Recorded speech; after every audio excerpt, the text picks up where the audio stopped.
Hi everyone, so this is just a really quick video for prepositions. I noticed on the data sheets that Max mastered out the prepositions with, putting the ball on different things. And I know I have the puppets here because I know that when he does the prepositions with the pronouns, we tend to use the puppets. The data for this week, the data sheet looks a little bit different. I still want him to practice the same prepositions, but Brie and I talked about having him do it with varied objects. So not just the ball and not just the box.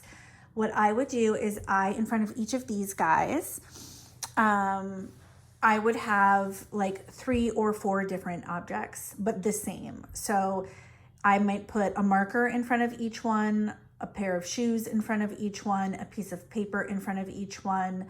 It doesn't matter if you put a Christmas decoration in front of each one. It doesn't matter what you're putting in front of them, but I would put like 3 different objects in front of each puppet.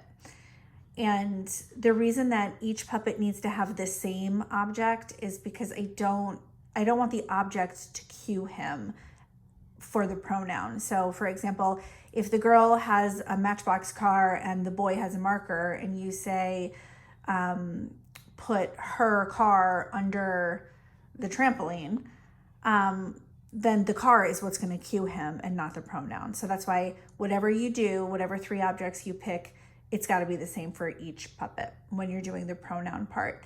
And then for each direction, I would have it be different. So I wouldn't say put his Matchbox car under the trampoline, now put their Matchbox car under the trampoline.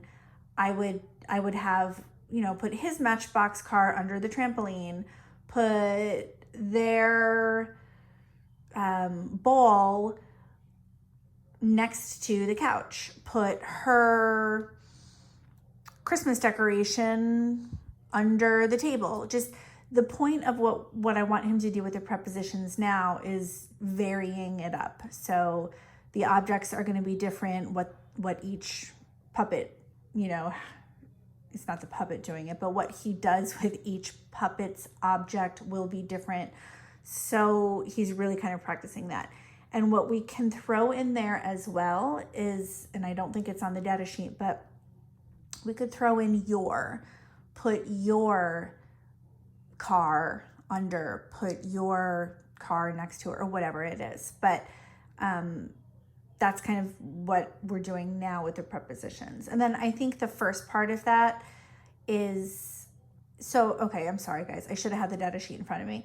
So the second part is when he practices the pronoun and the prepositions. But for the first part of the activity, he's just taking an object and doing something with it. That's when you can use the your.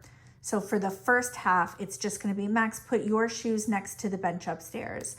Max, put your cup under the table. Max, put your pencil behind the couch. So he's going to practice that first. So varied objects and varied places and varied, things. And then he'll come down and do the pronouns and the prepositions with the puppets. I know Brie had said to make it more functional, she might try and target this particular goal during group, because that does make a lot more sense probably than using puppets. But for now, just to get the data, let's use our puppets and just try and switch things up a bit.